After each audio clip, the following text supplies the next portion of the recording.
Hai Sobat Cooking, ketemu lagi nih di Dapur Iza. Kali ini aku mau bikin roti sobek yang super ekonomis. Ekonomis karena roti ini hanya menggunakan satu telur saja, tapi hasilnya bisa lembut banget. Ini cocok banget buat sarapan ataupun buat cemilan keluarga. Selain itu, ini juga sangat cocok untuk dijadikan ide bisnis. Buat teman-teman yang penasaran dan pengen tahu gimana cara pembuatannya, yuk tonton video ini sampai selesai ya. Kita belajar bareng di Dapur Iza. Seperti biasa, buat teman-teman yang belum subscribe channel YouTube Dapur Iza, jangan lupa tekan tombol subscribe-nya, juga loncengnya, dan share ke sosial media teman-teman semuanya supaya bermanfaat. Let's get cooking!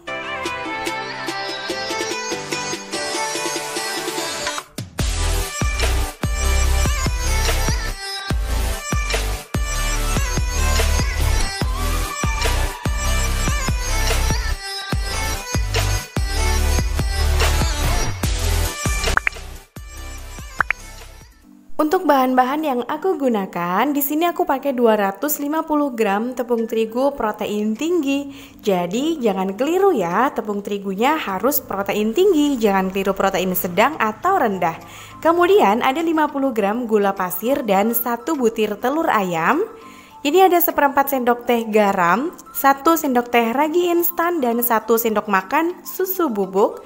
Kemudian ada 40 gram margarin dan 100 ml air dingin atau air es. Langkah pertama, kita mau mixer dulu semua adonan kecuali mentega atau margarin dan garamnya. Ini aku campurkan semuanya ya, boleh pakai tangan, boleh pakai mixer. Di sini aku mau pakai mixer aja. Kemudian untuk airnya ini teman-teman bisa sedikit aja dulu ya, jangan langsung disokkan semuanya gitu, jangan. Bisa bertahap ya, dijadikan 2 kali atau 3 kali. Takutnya nanti kelembekan karena kan kadang menggunakan 100 ml air, kalau teman-teman itu bikinnya pas udaranya dingin itu akan berbeda dengan ketika teman-teman membuat saat udara panas. Ini kita aduk dulu ya. Kalau pakai mixer gunakan kecepatan maksimal. Nah, kalau udah setengah kali seperti ini, aku mau tambahkan mentega dan juga garam. Begitu juga teman-teman kalau pas diuleni pakai tangan, misalnya kalau udah setengah kalis juga dimasukkan mentega dan juga garamnya. Kemudian kita uleni lagi sampai nanti benar-benar kalis elastis ya. Kalis elastis itu ciri-cirinya adonan tidak lagi lengket dan apabila ditarik itu tidak mudah sobek. Penting banget dalam mengatur banyaknya air ya teman-teman, karena kalau adonan sebelum dikasih mentega itu udah lumayan lembek, nanti kalau dikasih mentega dia akan semakin lembek. Dan kalau adonan lembek, nanti ketika kita bentuk menjadi bulat-bulatan itu akan lengket di tangan. Nah, ini udah kalis, aku mau cukupkan dulu mixernya. Kemudian aku pindahkan ke alas yang aku kasih sedikit tepung maizena biar nggak lengket. Kemudian ini adonannya udah jadi ya, ini adonannya pas banget, nggak kelembean juga. Ini aku mau timbang dulu ya, biar nanti hasil dari besarnya roti itu akan sama. Ini aku mau timbang dulu, ternyata ini beratnya hampir 500 gram ya. Aku mau pakai loyang ukuran 20 x 20 cm. Jadi aku mau bagi adonan ini menjadi 16 bagian sama besar. Jadi satu potongnya itu sekitar 30 gram. Nggak harus ditimbang sih teman-teman ya. Kalau misalnya mau dikira-kira aja juga bisa. Cuma nanti kalau hanya dikira-kira itu biasanya besar kecilnya roti nanti agak sedikit berbeda. Yang udah ditimbang aja kadang besar kecilnya roti pas sudah matang nanti masih berbeda-beda. Adonan roti sobek ini sebenarnya mirip dengan adonan donat, hanya saja nanti ini dipanggang. Kalau donat kan digoreng. Ini juga bisa digunakan untuk roti-roti seperti roti unyil, itu juga adonannya mirip-mirip seperti ini. Kalau sudah dibagi semuanya, sekarang dibulatkan ya, biar permukaannya halus. Seperti ini cara membulatkannya, tinggal ditarik-tarik aja. Biar bentuknya jadi halus, kayak gini ya, satu persatu harus telaten. Kalau adonannya kelembean, nanti biasanya akan susah ketika kita membulatkan seperti ini. Adonannya juga susah untuk mulus dan juga lengket di tangan.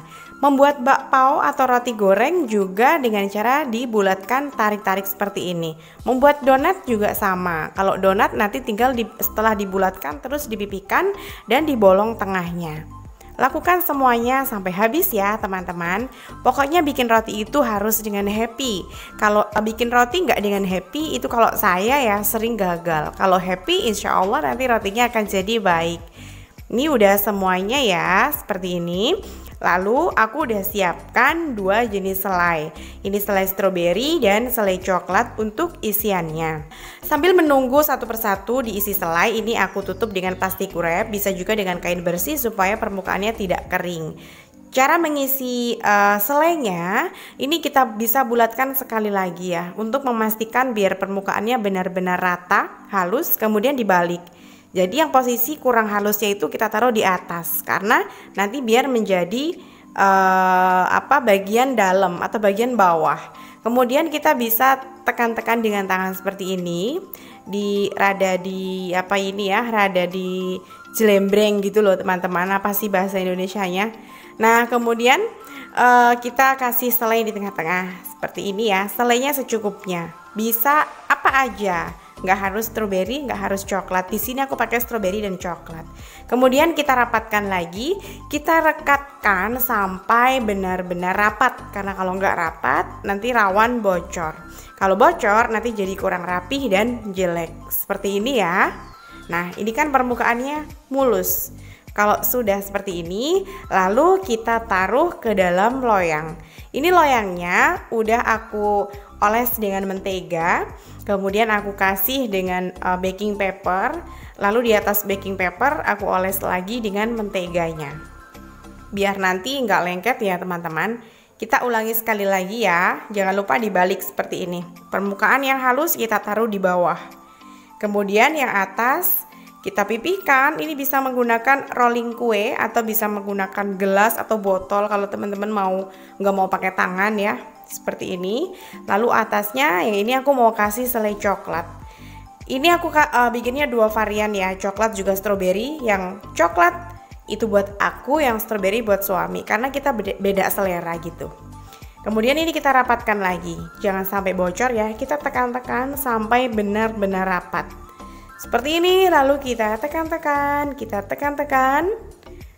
Nah, sampai benar-benar rapat ya teman-teman, seperti ini nih. Gampang banget kan pembuatannya. Nah, ini udah jadi. Sekarang kita selesaikan semuanya dulu ya. Kalau udah selesai, lalu akan kita proofing, kita diamkan selama 40 menit, kita tutup. Boleh dengan kain serbet bersih. Ini aku pakai plastik wrap. Kita diamkan selama 40 menit biar mengembang maksimal.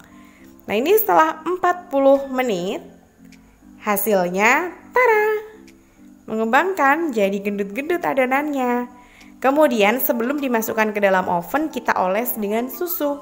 Boleh susu UHT, boleh susu full cream yang dicairkan, atau boleh kental manis yang dicairkan. Yang penting dicairkan dengan air. Ini aku pakai susu saset yang aku cairkan dengan air.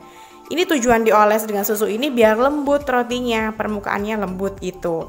Kalau udah semua, sekarang kita masukkan ke dalam oven. Ini aku pakai oven tangring ya teman-teman. Jadi sebelum roti dimasukkan ke dalam oven, ovennya harus dipanaskan dulu paling tidak 10-15 menit dengan api besar. Ketika adonan sudah dimasukkan ke dalam oven, ini aku pakai apinya itu api sedang tapi cenderung besar ya. Kalau dilihat di termometernya sih sekitar 170 derajat. Di 10 menit pertama ini kita buka, kita balik ya, kita balik. Jadi yang tadi posisinya di selatan kita balik jadi di utara.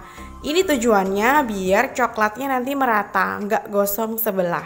Setelah itu kita oven lagi 10 menit lagi. Jadi total pengovenannya ada 20 menit. Nah, ini setelah total pengovenan 20 menit, mari kita lihat hasilnya. Nih, matangnya pas ya. Lalu pas posisinya lagi panas gini, kita oles dengan mentega.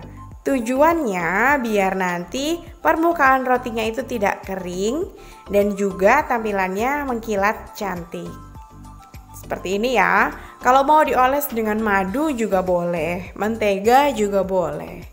Ini aku pakai mentega. Lalu kita keluarkan dari loyangnya. Seperti ini. Nah, ini rotinya udah jadi. Bagus kan? Hasilnya matang dengan sempurna, nggak ada bagian yang gosong. Sebenarnya menggunakan oven tangkring itu sama aja sih hasilnya, pakai oven listrik atau oven tangkring itu sama aja, asal kita ngovennya itu benar. Nah ini lihat teman-teman, waktu disobek itu lembut banget ya. Excited banget, aku ini kayak kapas menurutku. Lembut banget, gak kalah dengan roti-roti yang di toko itu pokoknya.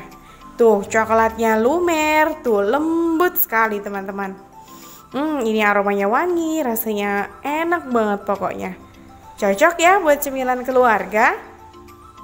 Cocok juga buat dijual. Gimana teman-teman? Mudah kan cara pembuatannya? Selamat mencoba di rumah ya. Happy cooking, happy baking, dan happy berkreasi di dapur. Sekian dulu masak kali ini ya. Sampai ketemu di masak berikutnya. Buat teman-teman jangan lupa follow juga Instagram @resepdapuriza dan fanpage Facebook Resep Dapur Iza. Sampai ketemu di video selanjutnya. Bye bye.